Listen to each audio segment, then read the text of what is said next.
Welcome to the Ol'Timers Comic Book Show. As always, I'm your host, Johnny Machine Hughes. And joining us, as always, on this comic book show, crusade, as it were, collection of old-time comics. Three of the best old-timers I know.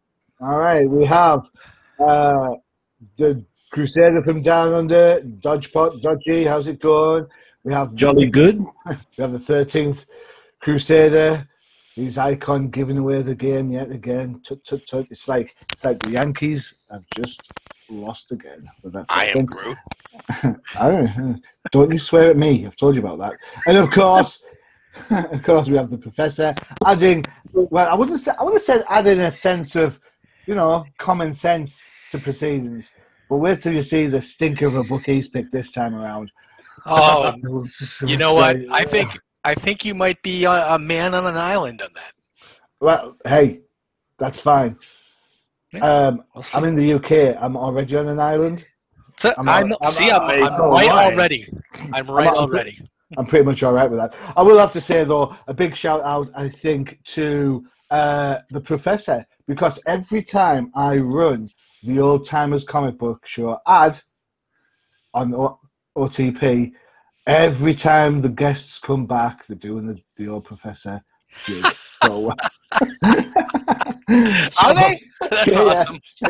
So, I interviewed the Stray Dogs writer, Tony Fleece, and after the advert, he was giving it there. I was like, oh, man, stop, you're killing me. You're killing me. It's a thing. I'm gonna be on a, TV show soon.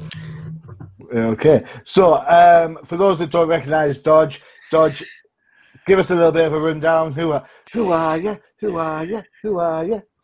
Well, I'm human. I'm the Crusader from Down Under. So I've been with the Comic Crusaders now since 2015. So 6 years in the biz. I've co-hosted a few podcasts for Undercover Capes as well.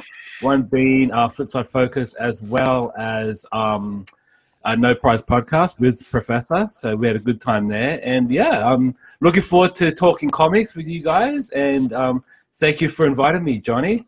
You're welcome, dude. Anything we can do. To be fair, we invited you in because the schedule allows, because, we have a show called the International Comic Crusaders, but I don't think they've got a patch on us. We've got a UK, we've got an Aussie, and we've got two Bostonians. So you pretty much, I think that's... Whoa, I'm not a Bostonian. Yeah, all you need now is an American. Oh, right, hold on. Whoa, sorry.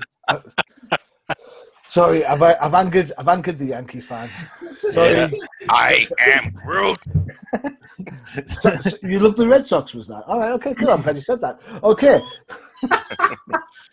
Listen, they may have swept the Yankees, but they didn't do that good of a job. They needed to sweep away Aaron Boone. So, manager of the Yankees. I know Aaron Boone is. He's been fired. That's what I'm hoping for. Well, and you're not going to get... That's what a real Yankee fan will tell you right now. Trust me. Really? I think... Nah. We'll save that for another talk. Anyway, so let's go. We're going first up with Dodgy's pick. Let me just bring this up for you so we can have a look at it. And then I'll go through the credits. We are talking about the very classic Invincible Iron Man number 150 from Volume 1. This comes around from 1968, and you can get it. You can get it on eBay for as little as 5 whole English pounds. That's not from 1968. That's from 1981. No, it says... Is it 1981? No, the original run started in 1968. This is actually 1981. There you go. I apologise. I blame Wikipedia for that one. Sorry. Also, it's written by, I always get his name wrong, I say Michelini, David Michelini. Michelini. Whatever. And Bob Layton. I'm never going to meet the guy. I'm safe. David Michelini and Bob Layton. Art by a very young John Romita Jr. and Bob Layton. Letters by Joe Rosen. And colours by Bob Sharon. Hey, look at this. This is a book with a bonkers plot. Who said all Marvel artists could write? Dodge. Take it away, my friend. What's so good about this book? Yeah, so I think first things first, the cover is iconic. It's very like it doesn't really give a lot. I mean, you just got Doctor Doom and Iron Man facing off against each other, and it's very different to what you actually read when you open the pages. So it takes us back in time. Like they just go through some random time travel. I mean, you might have to read the previous issue to see why that happened, but who cares? This is just a great entry point. You know what I mean? Like someone's comic book is always there first. So, you know, like then, and I thought this was actually a fun read considering the plot was very, you know, very basic, but I just love the medieval period type piece. And I tell you what, though, I think, like not knowing this was John Romita's art, I think it's probably some of the best art I've ever seen of his. Give over. Do this. No, but seriously though, I think the art is very clean, but it could be because of Layton's finishes, because I know Layton is an Iron Man guy, so I think it looks really, really good. But definitely, yeah, those sparkles on Iron Man's armor are only, like seriously, I love that. And I mean, even the facial expressions, the art of the humans. Obviously, you can see King Arthur right there. It doesn't really look anything like what John Romita draws nowadays. So I really appreciate the fact that this is probably one of his first books. I think he started in 1980 or 1981. So it actually looks really, really clean, and I just love the art and the inks as well. The coloring is good as well, but just some of those panel presentations are absolutely gorgeous. I mean, there's one like just those panels you could see there, like just the action sequences is just. A really easy to follow book, and I really, really dig it. There was a page I saw looking through this that screamed John Romita. It's there. It's that Doctor Doom panel on the bottom. This one here. Here, because you can just look at how that leg is positioned. That's Romita all the way through. Definitely. True. But I think for me, it's more the facial expressions are very different. Whereas now you can see, it's Romita immediately. Whereas here it's like, okay, who's the artist? Because I actually knew he drew it, but I wanted to double check, see if it was like he was collaborating with anyone else. But it was only Layton on ink. So, and I think for £5, I would definitely buy this book because it's just the iconic cover. It's one of those books that, once Doctor Doom is in the MCU, the price is going to skyrocket. I guarantee it. The price will skyrocket. Okay, I'm not going to hold my breath on that one. I genuinely think that the bubble has burst for the MCU. I genuinely think that. I think we'll find that with Eternals. But yeah, true. But it's a fun read. I like the fact that it's gone to the medieval times, and some of the dialogue that they use is quite humorous, but I think it will probably be fitting for the early 80s. So I definitely, definitely really enjoyed it. I enjoyed it more than I thought. Which is good considering you picked it. Exactly. Well, I only picked it based on the cover, so I just wanted to pick up something that I haven't read before and just have fun with it. He judged a book by the cover. Professor, you're our resident Marvel guy. What did you think of Iron Man 150?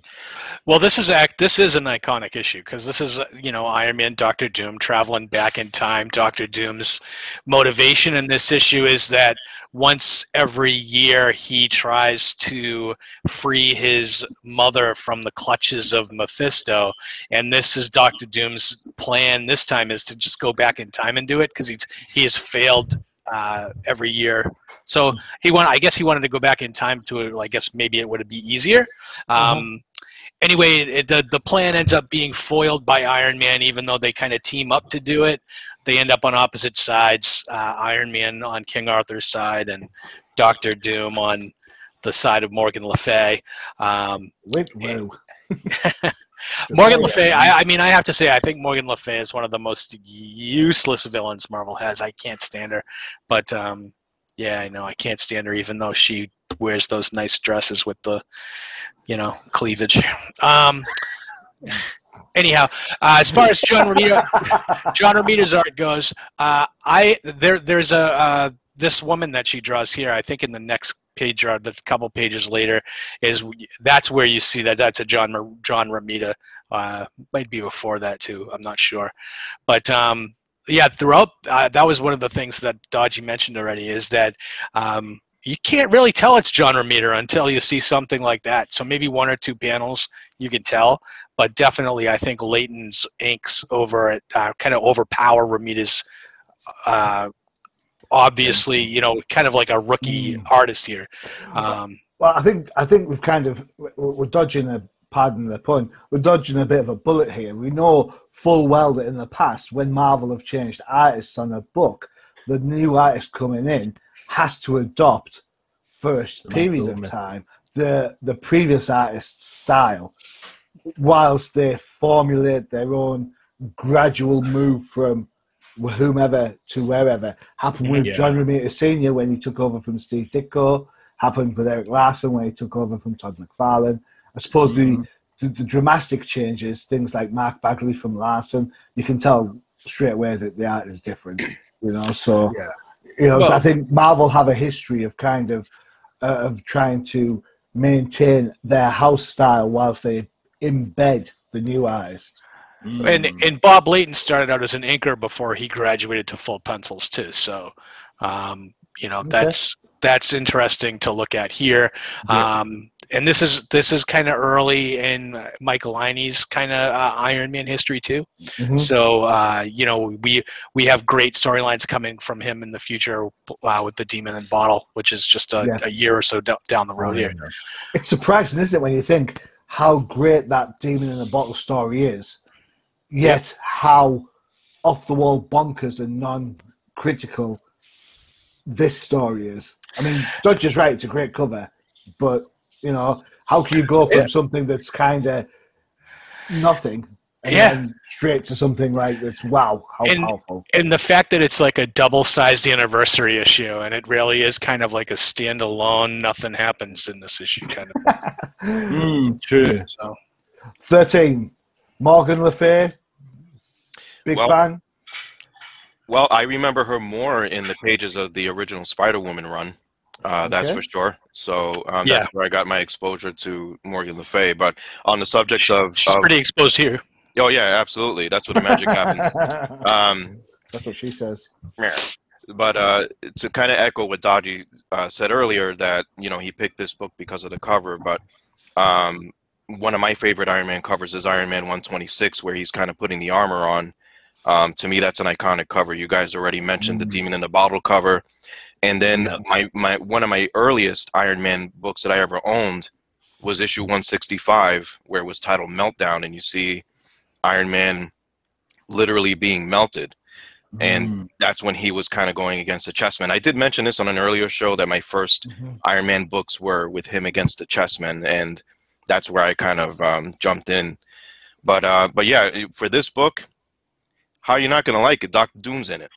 Yeah, true. Yeah. So there's that, and then there are knights in here, obviously, right, Dodgy? So excellent art. It's got a good plot. It makes sense. You pit these two forces together, and they're still Doom is still going to be Doom. He's always got his plan. It's always about his mom, but he is one of those villains that's like, okay, you may have beaten me, but if you're an ends to a means, I'm going to go that route instead. And you're going to see that with these two characters in here. So iconic in their own right. Dr. Doom, again, he fits in any story against any hero, even against villains. It doesn't matter. Doom is Doom. We've talked about this before when he ventured to Mephisto's realm to try to get his mom. He was taught by Doctor Strange. So almost every interaction you've seen with Doom throughout history, it definitely has his impact. So I guess that was a perfect choice for an issue 150, a sort of milestone book, right? So kind of makes sense. And yeah, there's the iconic cover right there. Yep, that's Iron Man 126. Yep, that you mentioned. So cool. Yeah, one of my favorite covers ever of Iron Man, right there. Yeah. Cool, excellent. All right, so thank you for sharing on that one. I have to say that I enjoyed the book more than I thought I was going to enjoy it. This era of Marvel can be a little bit twee in some regards. You know, not a lot happens. It's interesting to see John Romita Jr.'s early work. Personally, I liked him on X-Men before he became really popular and went for like the over-top Punisher style that we see now. I think Morgan Le Fay looks great in this. Story-wise, you know what? It's just. Because I'm reading out of context. I'm reading it now and not back in the day. But the idea of Doctor Doom and Tony Stark being able to make a time machine, and then never using it ever again. Yeah, for anything. It just like let's go home. Yeah, let's go home and let's destroy the car that we've got home in. All right, okay, that sounds like an idea. Because we're never going to need that car again, are we? No. Yeah, no. It's the plot device. Yeah, Literally. it's just I don't know the for what it is.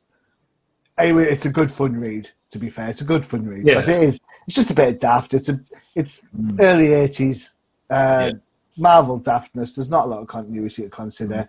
It is just good fun. And if you want to kind of if it's for Doctor Doom completists, that's great. But you know what? The professor's right. There are much better Iron Man stories to come, and not that far away from this point. True. Yeah, but no, good shout. Good start. I say good start because I know what's coming next. It's actually not that bad this time. We're going on this round. I think next book. Let's see, what have we got? Oh yes, how could I forget? It is the one and only. It's a book we've talked about before. Actually, we talked about DC Comics Presents previously because I picked the Batgirl book that everybody dissed, if I remember correctly. Well, is that our cue to do it again? No. All right, this is DC Comics Presents Superman and the Masters of the Universe. This is the first appearance of He-Man. Let's have your best eye have the powers, please. Nope, I guess not. All right, no. Okay. No. That's wrong show. All right, so this is DC Comics Presents number 47 from 1982. This one's an interesting one. This, on a certain bidding website, £43 or for a CGC 9.2, £456. Shit. why. That's what I thought. It's written by Paul Kuperberg with art by the classic, although not in this book, but the classic Kurt Swan. Inks by Mike DiCarlo, letters by Ben Order, who we've mentioned loads of times before, and colours by Gene D'Angelo. All right, so 13th, I think you have the power. This was your choice, was it not? Yeah, the power. Yes, it was. That's not what He-Man sounds like. No, I know. Well, can you imagine if that had happened? I've been drunk. Yeah, he's been drinking the Internia wine. Yeah, you mentioned the creators that were involved with this story. So Kurt Swan, obviously a legend in his own right. I think Mike DiCarlo, his name is everywhere, so I don't think he gets enough credit as he deserves. And the fact 100%. That they came together to do this, and Paul Kupperberg, obviously. So interesting collaboration here. But the question is that you guys said earlier, why? And I'll tell you why. Yeah, I'm going to tell you why. So, He-Man, right? This comic book came out before the famous cartoon series in the mid '80s, right? So the toy line came out, and each toy would come out with their own He-Man mini comics. And for those of you that like the history of the Masters of the Universe, and are familiar with comic books as well, you'll be interested to find out that people like Mark Teixeira, Paul Dini, James Michael Straczynski, and even Bruce Timm worked on those. collaborated on He-Man stuff. I wish one of them had worked on this. Yeah, Yeah, true. I agree. But you know, the point was that with those mini comics, like they were trying to kind of showcase the figures or the toys to a certain degree, but it just never really worked, right? Yeah. Like there wasn't really any cohesion until they collaborated with DC, and then DC's like, sure, we'll give you a hand. We know how to do comic books. We've been around for decades. Sounds like a good plan. And then So, this is what they came up with. This is what came up with. But if you think about it from a marketing perspective, what better way to get He-Man some attention than to have him team up / battle the most famous superhero perhaps ever in Superman. Batman. Oh, kiss it, man. Yeah, Superman. So, Spider-Man. yeah. So this book is not the first appearance of He-Man. That's considered in the mini comics, but it is the first appearance of Prince Adam, the alternate persona of He-Man. And it's weird because even the creators here had no idea what was going on, but they had to get some sort of dialogue going and some sort of character personality traits going and things like that. I mean, you see Prince Adam pretty much, you know, folding a barbell or twisting it into a pretzel, you know, where in the cartoon he couldn't even lift a feather. So, but this Superman, right, that we're talking about, to kind of just jump to Superman, you know, this is the Superman that once upon a time, you know, towed like the planet Earth for 5 days straight without even breaking a sweat. You know, he put the moons back in orbit. So, and I put a pin on that for a bit. So that was just a classic pre-crisis Superman. But the way, how do you get these guys together? It was just, I laughed because, you know, you have Skeletor here who's invading Castle Grayskull or trying to get in there. And in trying to do that, it creates this rift, a dimensional rift that Superman kind of gets pulled into. So that solves that problem. And how do you get He-Man to Eternia? And then for the first time, these two characters meet, Superman and Skeletor. Oh, Jesus. Great, go. I'm in Eternia. So, yeah. But then, you know, Skeletor pretty much, you know, battles Superman and kind of sends him over the horizon with because Superman has a weakness to magic. Put another pin on that. So that was interesting to see, you know, the early versions of Skeletor here, and he's more famous with holding his staff, no pun intended. Here you're seeing with the power sword, right? The power sword at this time was Skeletor had one half, He-Man had the other half. That was the key into getting into Grayskull. So this was before all of the stuff that you would see in the cartoons. But then, you know, Superman, again, he was knocked over the horizon and he meets He-Man. And there's some pretty iconic panels. So He-Man at this point was pretty much a very much unknown. If you knew him, it was strictly through the toys. And, you know, again, they were just basically working their way up. You will notice that He-Man does not have the power sword. He has a double-edged battle axe. So, again, they're still trying to flesh out the Masters of the Universe characters. But so eventually it all comes to a head where Superman teams up with He-Man to try to stop Skeletor. But Skeletor, again, notices Superman has a weakness to magic and uses that to his advantage. And then I think the best panels of the book, in my opinion, pretty much speak for themselves, where you have the most powerful man in the universe in He-Man versus Superman. And with that, I did a poll on Twitter, and 80% of you who responded said Superman would win. So I would think that that's mostly because at this time, you know, if you were to take it back to this time, Superman, there's no way DC Comics says, let's get the Masters of the Universe people in here with us and let's give them a hand, but let He-Man crush Superman. There's no way that's ever going to happen. That would have angered the fans. But it's a great showdown nonetheless. but Superman, you know, breaks out of it, and they eventually defeat Skeletor. So it's interesting how what you said earlier, Johnny, like DC Comics Presents pretty much was a Superman team-up book. Yeah. And then along the run, it's like, whoa, who's this?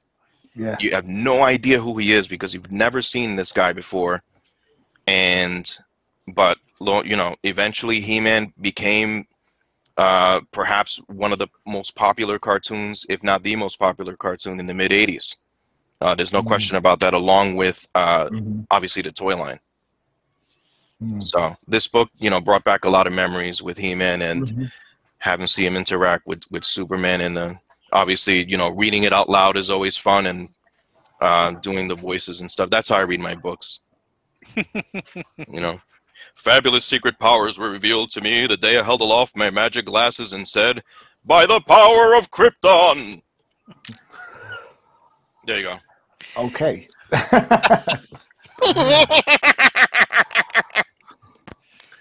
Okay, so let's say Dodge, DC Comics Presents. What do you think? Yes, it's really, really good. Where's your Skeletor laugh, Dodgy? Yes, it's a really good book, I must say, because I am in it. I think having had a look at this, I actually really was surprised because a lot of the and you brought it on as well, 13, that a lot of the character designs were based on the toy line, because this wasn't anything like the comics, but it was actually very welcoming because, I mean, Prince Adam looked more presentable than he does in the animated series. He doesn't wear the pink and purple and garb that is probably famous in memes and gifs and things like that. So the storyline is very, very basic, I admit, but just as a fan of the toys, it brought back a lot of nostalgia, and I liked it for the nostalgia feel and the fact that I could see some of the accessories like that that spinny thing from the Castle Grayskull toy line that Prince Adam was fighting with in the earlier pages. I like that. But the only thing I found disappointing was the way Beastman looked, because that main thing looked like he was wearing like a really bad perm. So it looked like he had like look at his hair. Poor guy. Maybe that's who he is. It's Perm Man. You just changed it for the cartoon. Stand still, idiot. I'll brush it. No, your hair's going in your face. Brush it back, will you? And there's also a little bit of an interesting development as well, because we see Teela in one of the earlier panels, but then at the end, when He-Man confronts the sorceress in the cave, it's actually the actual toy of Teela. Mm-hmm. So we see Teela just in her plain outfit, without the Cobra type main bit. But then when we see the sorceress in, not here, but there's another scene when we see the sorceress and she's wearing Teela's outfit with the Cobra. You know, with it's the staff. Isn't that the bottom panel there? That is her. That's Teela. Yeah. It's funny you said that, Dodgy, because in the mini comics, there was a mini. I can't remember the name right now, but this Teela was actually a part of the sorceress, and Skeletor did something, and he turned them into two beings.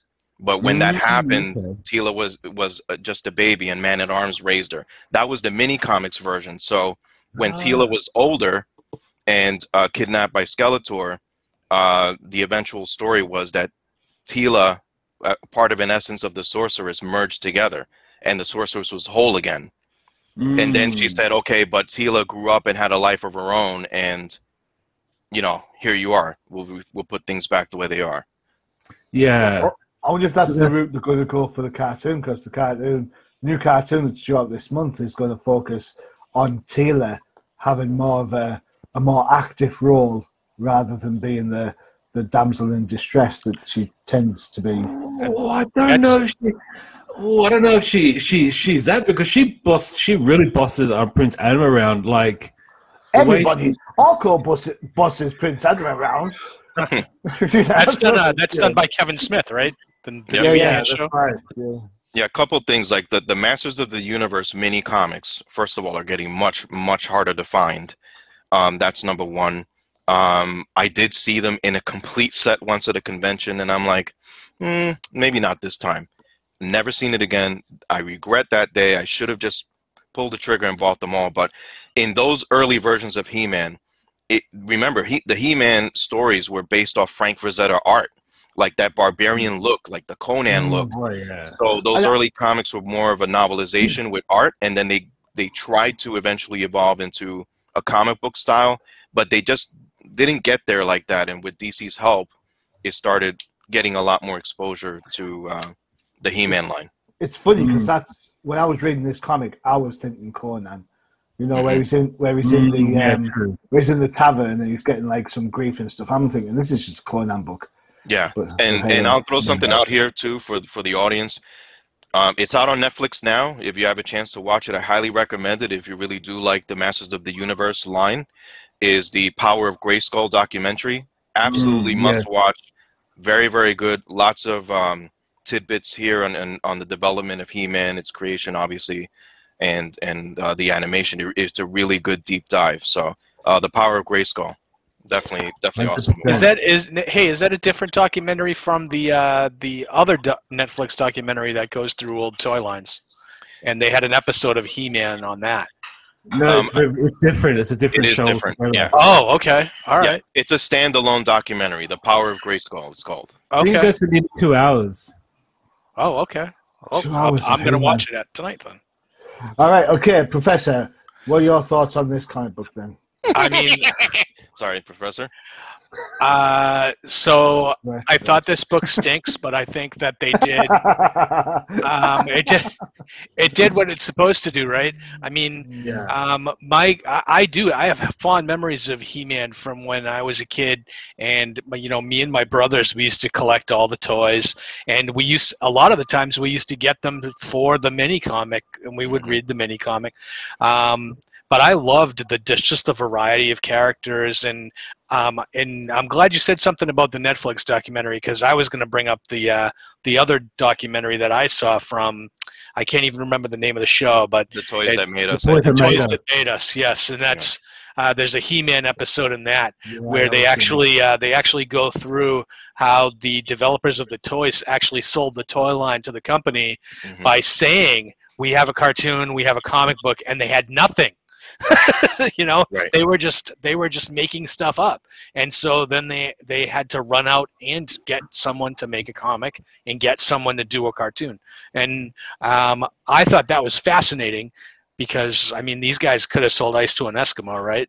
So but these characters, these really have become iconic, right? The He-Man toy line, and is this the first time that a toy line has been made into a multimedia kind of sensation in cartoons and comics, other than the other way around, like comics turning into toys?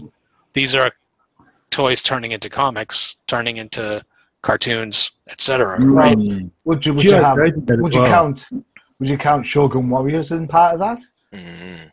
Rom? I don't know. Were Shogun Warriors in Japan before, like on TV, before they made them into toys, or no? I don't know. Yeah, those separate toy lines, and then they merged them together. Yeah. It was a genius. It was a genius marketing plan. Anyway, and I'm sure it sold a lot of comics, right? And and I think Micronauts did the same thing too. Yeah, Micronauts could be a push out. For me, I kind of agree with the Professor on this one. This book does not sell He-Man to me at all.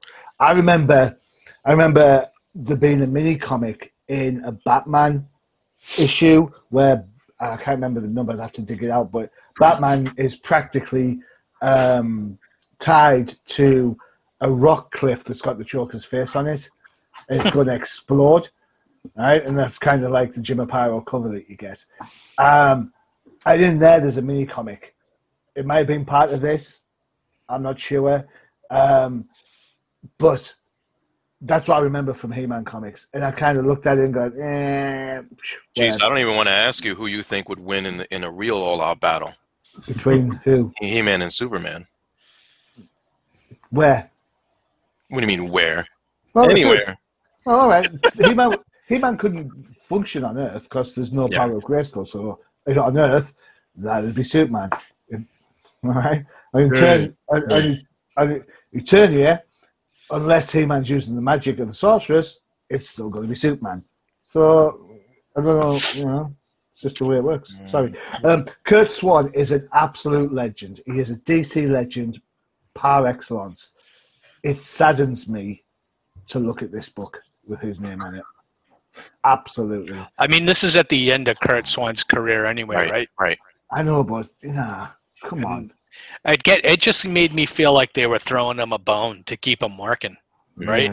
Because he wasn't doing the main Superman book anymore. So I don't know. It's just a little bit too much for me.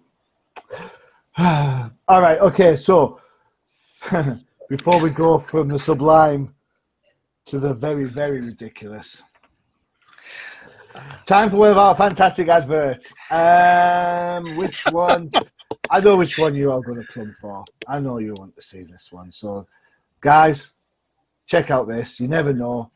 They might get around to He-Man. Right in the show.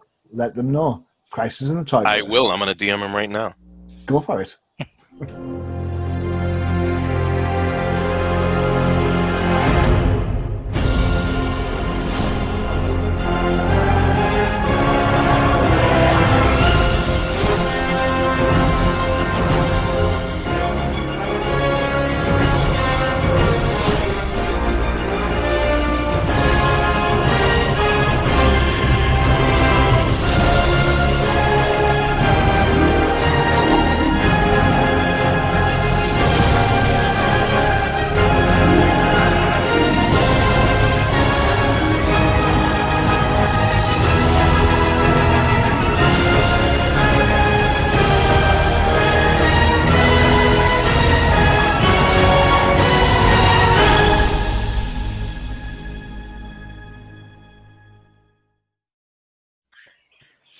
The only place where you're going to get commentary on He-Man toys. There you go. Right. Meanwhile, back on Eternia. I think I have season 1 of the He-Man cartoon downstairs. All right. Okay. It's now the professor's turn to pick a book. And when I left No Prize Podcast and suggested we do this show, I thought I was going to be exempt from the professor's wacky choices of books to look at, but no. Yeah, this is true. Because we're recording this just before Happy Kick Out the British Day, then it seems that the professor is getting his own back a little bit. We are talking about a book that needs every introduction it can possibly get. It is Howard the Duck number 20, and this is probably the first time we've even talked about the Duck. All right, so it's written by Steve Gerber. Did you say Gerber? Yeah. It's Gerber. Yeah, Mean Gene Colan is on art. Ink Klaus Jansen. The current inker for Dynamite, Simon Boland, will be pleased to know that we are going to give a credit again to John Costanza on letters, and colours are by Jan Cullen. Now, confession time for me. I've never read a Howard the Duck book. Same. Now I know why. Jeez. What the fuck is wrong with you, Johnny? So, Professor, I'm going to sit back. I'm going to get my doodle pen and my pad of paper, and you can take it away. There you go. All right. Well, so I just kind of picked this Howard the Duck comic at random, really, because the whole series is like this. It's just satirical and funny. And maybe Johnny doesn't get it because it's not British humor, but it's pretty funny. In a satirical kind of way. When you read it, this issue, they're laughing and they're poking fun at censorship, right? And the bad guy, who you don't meet till towards the end of the issue, is his name is Sud, and that's actually the last name of the dishwasher that is quitting, and Howard is taking over for him, and he's going to join a group called Sufi, which is an acronym for I can't quite remember it, but it's in here somewhere. But it's a group that is all about censorship. Are they going to clean up their acts? Yes, he does. And that's what happens is they mistakenly leave a can of cleaning solution in a microwave, and it explodes and turns him into a human scrubbing bubble, and he goes on a rampage and attacks innocent people, and it is really kind of funny, and it's ridiculous and it's silly, and I know that, but even like a book that is screaming for censorship, and Howard runs around duck naked almost the entire issue, and there is a page where he realizes he's naked and he's all embarrassed, which is kind of funny. Come on, it is kind of funny. It's the old Donald Duck joke. When Donald Duck gets out of the bath, he wraps a towel around his bottom, but then when he gets dressed, he just puts a jumper on, like a tunic. Of course, I know, but this book, I mean, yeah, of course they do the parallels between Howard and like Daffy Duck or Donald Duck, right?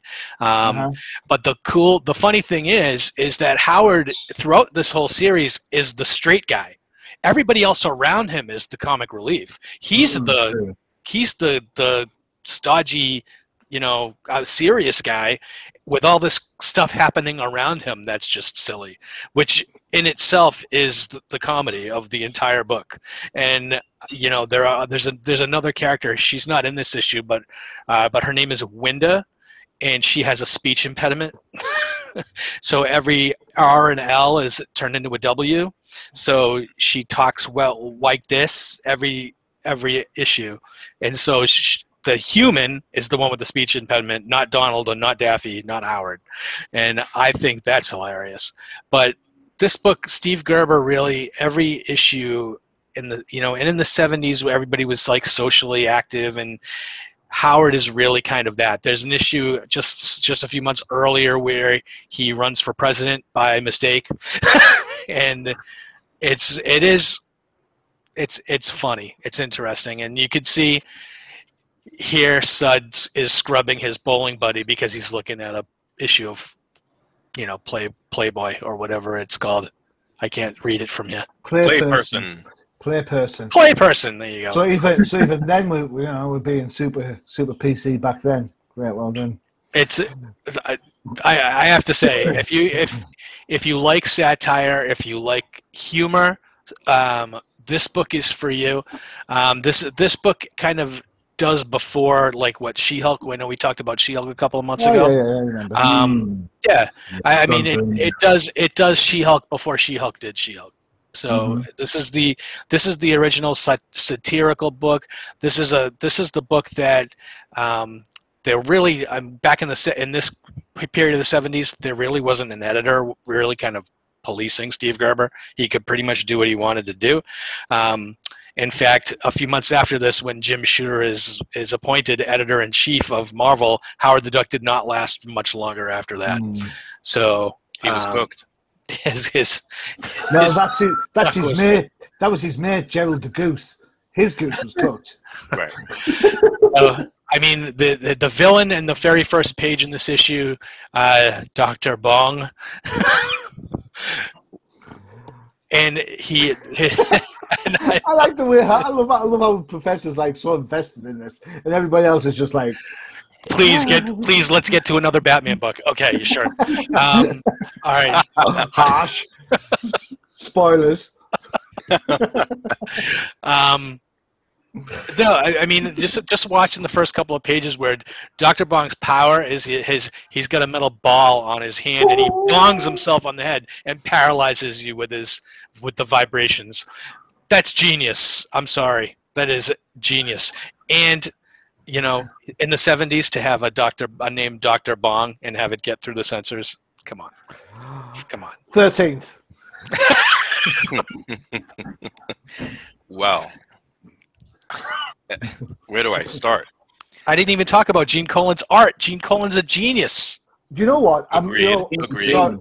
Absolutely, I totally agree with you. Gene Colan's an absolute genius, and to see him do something so humorous as opposed to the stuff that we know him for, which is his, dark and gritty superhero stuff. But he draws this dark and gritty, Johnny. He tries. But it's like getting soap in your eyes. That's what it's like. I love it. I love it. Yeah, Sorry, honestly, I interjected. no worries. Honestly, this issue, 20 issues in for Howard the Duck, you got to give credit to Marvel back then. These guys were pretty much involved in all different types of stories. So to see a character like Howard the Duck, and you're like, wait, that's a Marvel comic?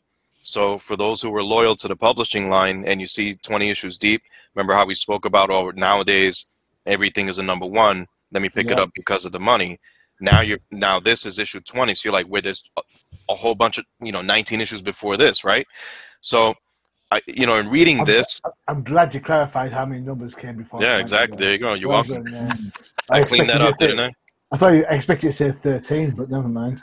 Yeah, but what took me by surprise was Klaus Janson inking this, because I loved his work, especially in Moon Knight and what have you. So I was like, wow, he inked this. And to Bud's point, Gene Colan too was also involved here, so that was another pleasant surprise. Howard the Duck is not my go-to comic, but I did have a couple laughs, and I kind of get it with this, with what they're trying to do here. I love the Brooklyn accent that they put on a lot of the characters here, particularly the employees. So for me, it's like natural English. So it was great. For some people that are not used to that, it might be a little bit of a tough read. But other than that, you're just picking up this comic, something random, something very, very different, and just try to have fun with it. So what else can I say about Howard the Duck? That's a good shout. Dodgy, I know you probably got this book. Thanks to the time zones, you got this a little bit late, so apologies. Yeah, I did from the opening pages. I mean, I'm not familiar with Howard the Duck, to be honest, but when I was opening the first page, I actually bursted out laughing. Like, there were just some moments that it was just so silly, but funny at the same time. Like one line that Howard says he's bonged himself once too often. That was just like lines like that just really cracked me up. And there's also a scene when Dr. Bong's like messing with some goons who are playing cards. And one of them says, "My God, he talks like a lawyer." Just like little dialogue like that was just like, okay, this actually not really my thing, but I could actually get into this. So I had a bit of fun reading it. But just how Sud became the basically Mr. Bubbles is so weird, but at the same time, you kind of don't expect it to make a whole lot of sense. But you're right about Gene Colan's art. I mean, look at that scene with the truck. You go from a real cartoon, and the emotion that you can see in the character, then you can see the imagery of the truck. You can tell that's a legendary comic book artist right there.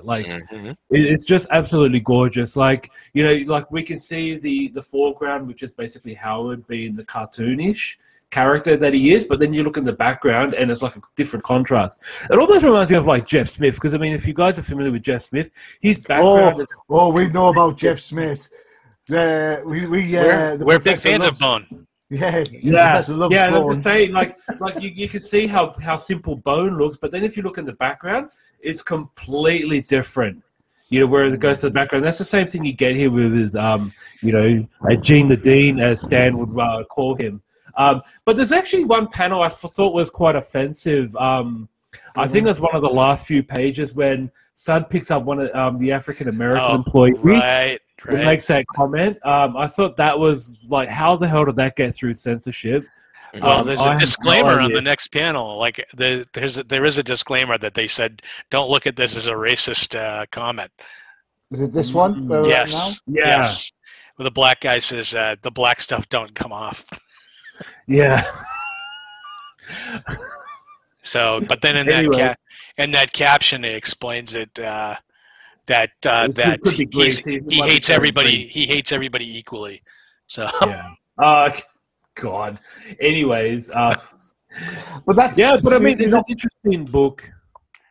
Like, yeah, I mean, I don't know. Like, would you say that would it be worth reading the whole run, or do you think it's? What do you guys think? yeah, you should read the whole run. It's hilarious. I think. I mean, I didn't take offense and I missed it the first time round. But if you've got to explain the point of the joke, then you've kind of missed the point in the first place. That's, you know, you don't go and see a comedian do a stand-up show and then have to explain how his joke isn't really offensive to anybody. It's just the way it is. It's kind of like, right, okay, you've crossed the line somewhere on, you know. It stops being funny when you have to explain it. True. I feel like the caption was probably the one-time editing probably stepped in. You know, it probably wasn't there originally. So Steve Gerber was angry at Steve Gerber, basically. Well, for me, stuff like Howard the Duck, it's a personal book. It's Steve Gerber, as much as I know, kind of trying to right what he sees are wrongs. Mm-hmm. It's kind of his personal viewpoint of the world of comic books or metaphors that he's using to tell the story. And that's all well and good. But if you don't share that viewpoint, the book means nothing. And that's where I'm at. So, there you go. I do know he's an absolute cult character. Everybody talks about Howard the Duck and how fantastic he is. And you know what? When it started, I'm sure there was a lot of, you know, good, I'm not going to say good humour, but humour for humour's sake rather than humour for a message sake. And, you know, that's just kind of how I look at it, I suppose. Sorry. Yeah, honestly, I don't think anybody's done Howard the Duck right since Gerber left. And I think that's probably more of a message than anything else, is because I think Gerber's the only one that really got him. It was his character. It was his character. Yeah, it's a personal thing. It's not like he's working on like a multimedia character that's been around for like 15 years. Yeah. You know? So, you know, it's his character, it's his messages he wants to say.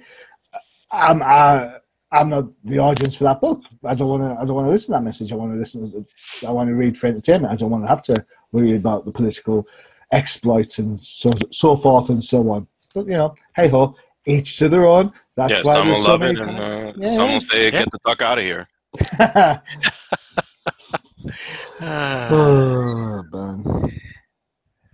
What the duck? All right, okay, so my choice. Just to give you some scope on this, Howard the Duck, number 20, came out in 1978 on a certain eBay site. It is selling for, are you ready?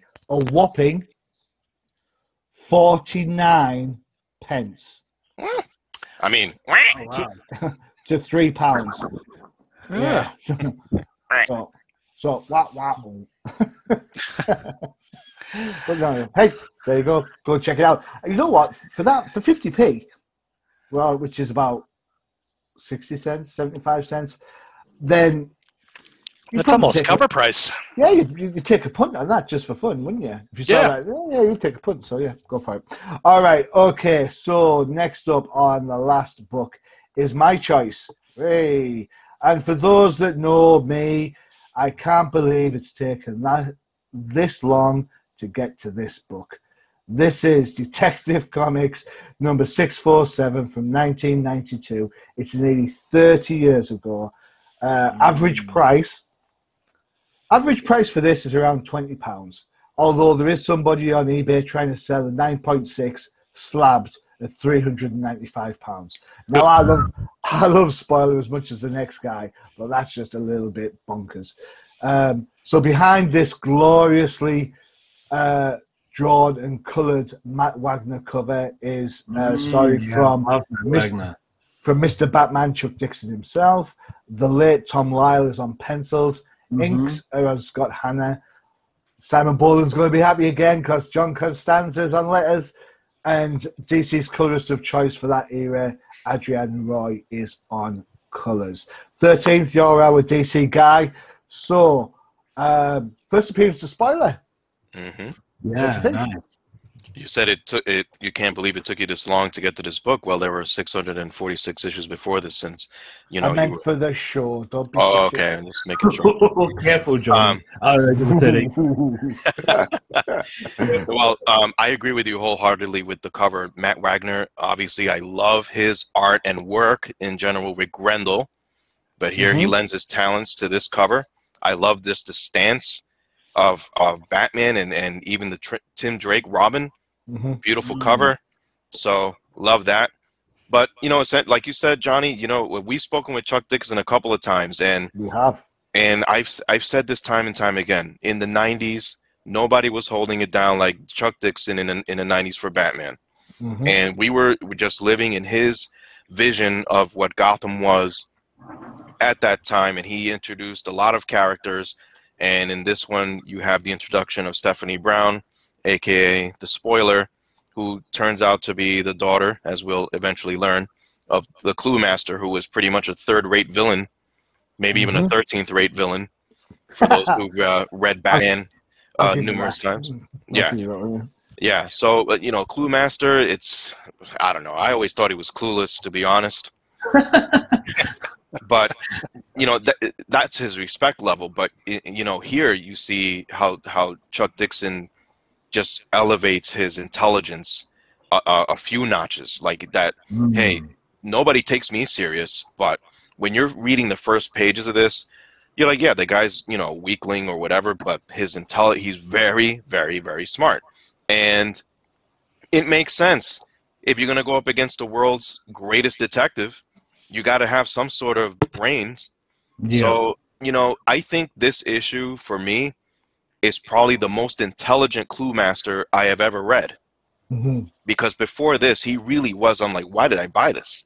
You know what I mean? But the treat in this book, obviously, you know, seeing the artwork here, it just brings me back. You know, I can't believe it's been this long. For Spoiler, you know, she's been around for quite a long time, and it was just great to kind of relive that, like, who is this? You know, spying in on Clue Master. Nobody knew that was her dad or anything like that. So it just that mystery behind who that person is. Batman is Batman. He's got Tim Drake there with him trying to solve the case, and you know, you get some cameo appearance panels here by potential smart villains. So that was neat to see. But good issue to have, honestly. It's classic at this point. And my feeling with Spoiler has always been, man, has she been through hell for her history. You know, here she's just getting her first appearance. You'll get to see what she looks like. You get to see her in costume. But this character went through hell and back, and she's been a Robin. She had a kid. She had a relationship with Tim Drake. She is so-called died. You'll read that later on with Chuck Dixon, where Leslie Tompkins was the one that helped fake her death, and Batman felt betrayed by that. So Spoiler's been through a lot. So, but here's where it all started, and I think that's where you gain a much better appreciation for the character. And they didn't waste any time of having her being the daughter of Clue Master, which I thought was very, very genius. Like, it wasn't like, here's the daughter of a famous villain. This is the guy that you just didn't wake up and say, oh, this is going to be Clue Master's daughter. There's no way anybody knew that. And I really appreciate that from this book. So awesome book to have. Okay. Dodge. What do you think? So I mean, I've been a fan of Tom Lyle since he was drawing The Web of Spider-Man. So just seeing his take on the Clue Master, especially from the opening pages with that 90s haircut, and I just thought he was just a villain who was imposing. And as 13 said, he's like a third-rate or B or even D-list villain. And I just love how in comics you can just create an existing character and make them bigger than what they have been in the past. And that's what you get here with Clue Master. He just looks like a guy that you just, won't take shit from anybody. He knows he's not like in the same league as, say, the Riddler or the Joker, but he doesn't give a fuck. He's going to go out there and he's just going to, put his stamp down against these thugs. One thing I did like about the book, though, it has that detective feel to it, and you don't really see that too often nowadays with Batman. Just about looking up clues and trying to find out where these jigsaw puzzles came from. I really like that. I just made it a little bit more crime noir in that sort of element. And then at the same time, you have the mobsters as well. With Clue Master, taking down the captain or the leader of the mob, and then he becomes in charge. I like that as well. And just the element of, find out who actually is cutting up those jigsaw puzzles was really smart, because I actually thought it was Clue Master to begin with, that it actually wasn't. It was Spoiler. And I think that was just made the conclusion of the story more exciting. And it was kind of nice to see Spoiler, because I started finding out about her in the Rebirth Detective run, and I was really intrigued by her. So that was my first, because I missed a whole lot of Batman back in the day. I haven't really been reading him until like Rebirth and the New 52. So after that, I've been pretty much stuck with the book. But it's just nice to go back and have a look at the first app. Okay, cool, Professor. Sorry, mate. Sorry, it's just another Batman book. So I'm going to shout out Chuck Dixon and Tom Lyle, because I actually became a Chuck Dixon fan back in the 80s when he was writing Moon Knight, before he came over and wrote Batman. So I kind of migrated over to Batman because I saw Chuck Dixon's name on it.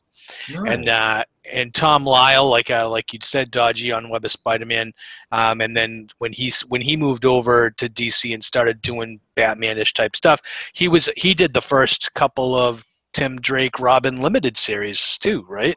Yeah, so he started with DC before moving over. Yeah. To Marvel.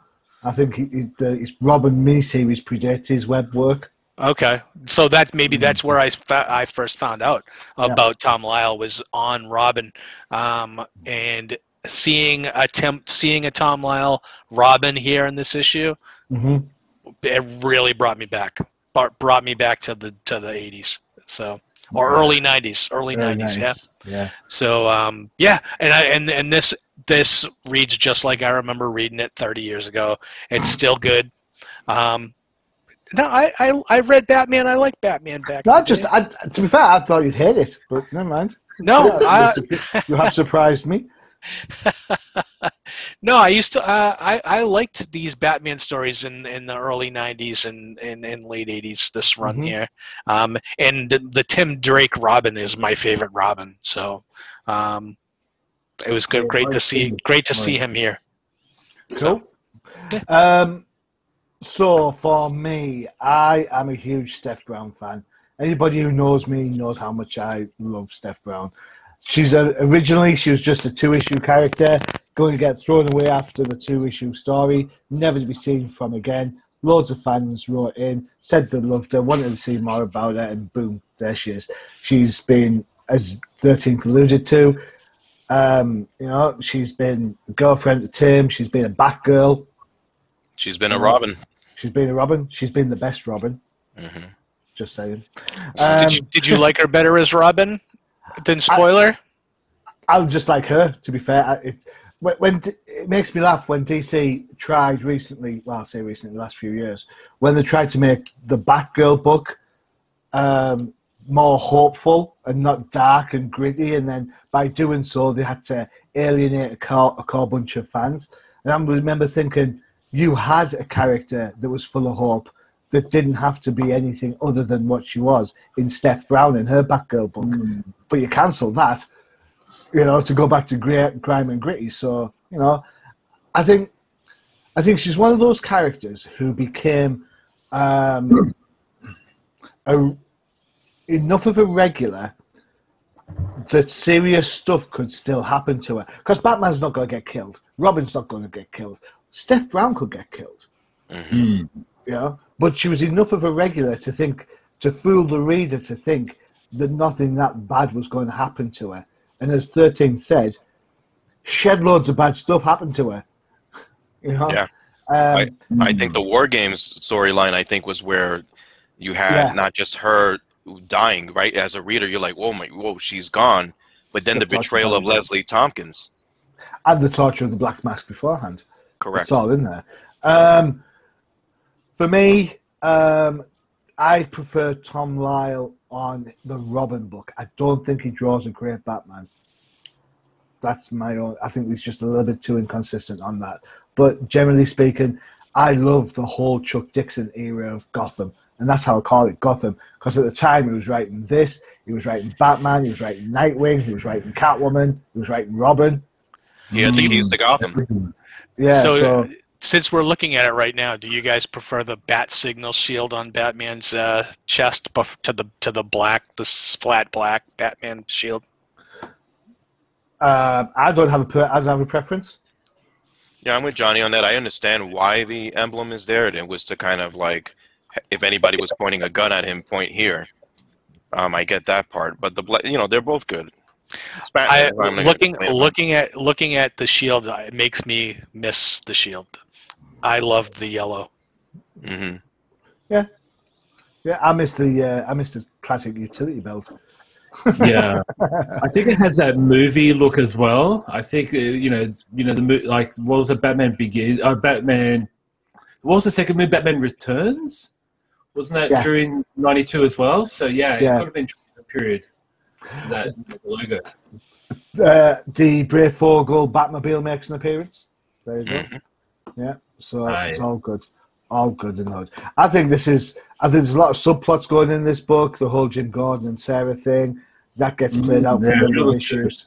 Yeah. Oh, you know what? It's just a great little book, and you know what? It's from a good era of Batman before events took over, and you get first appearance of a really cool character. There you go. Yeah, true. And I do like seeing, Jim Gordon. He's dealing with, is he relevant still? I kind of like that feel to the story. That's a good shout. That is a good shout. Yeah, it's because that's true. Like, if someone at his age, he can't be comfortable in his spot forever, and I like that. He's got a bit of self-doubt and trying to prove himself. I love that. He calls himself a useless old man somewhere. Yeah, that's right. Let me just. It's on the. Well, and Batman tries to say that it's actually their fault. Yeah. That's why then he turns around. It's really your fault, Robin. Useless old. I love Robin's that '90s hair. I love it. Yeah, cool. Almost as bad as Dick Grayson's ponytail, but not quite as bad. Yeah. You better remember what happened to the second Robin. I'll let you go too. Wash your hair, young man. All right, cool. There you go. So 4 very distinct books from 4 very distinct eras. You've had Iron Man 150, which was the time travel tale, Iron Man and Doctor Doom. DC Comics Presents, which was the Superman He-Man team up. You had Howard the Duck. Enough said. And then that book was crackers. It was very foul.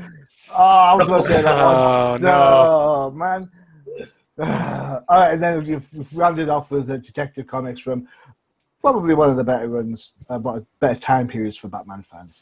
All right, okay, so that's it for this show. Thank you, Dodge, for taking part. Appreciate it. Thank you. Thanks for having me. Yeah, Dodgy. Professor and 13th, pleasure as always. Thank you. Do not forget to check out the UCPN for all your favourite shows, including Professor. No Prize Podcast, all about Marvel Comics. Excellent. Dodgy. The Yena Wepa Show, which is a show about nothing. Huh? Yeah, just leave it there. That's cool. Listen and find out. TDC, which was the brainchild of the 13th Crusader. And that's why he's not on it anymore. And of course, Outside the Panels for all your interviews with comic creators. Now, I don't want to jinx it. Last couple of weeks back, I spoke to Fabian Niciesa. Nice. You'll never guess who I have coming up next week. Time schedules allowing. So I imagine Fabian got you in touch with this person. Nope. No. Do we have to guess? It is linked to Fabian. Rob Liefeld? Rob Liefeld. There you Oh, go. Jesus. There you go. Really? Congrats. Yeah. In week's time schedules allowing. Me and Rob Liefeld on Outside the Panels. There you go. You going to ask him where Al Mega's book is? Only if he's this is comic says. All right, on that. We're going to edit that out. Edit that part out. I'm not saying anything. All right, okay. So don't forget to check UCPN. This is Joining the Machine, Hughes. Thanking everyone for taking part. Thanks to everyone listening. Vanessa, your books are in the post. And that's us out. We'll see you in a fortnight. I hope everybody had a great kick out the American day. Sorry, kick out the British day. Even. Kick out the British day. Yeah. All right. Okay. Adios. Hasta la vista.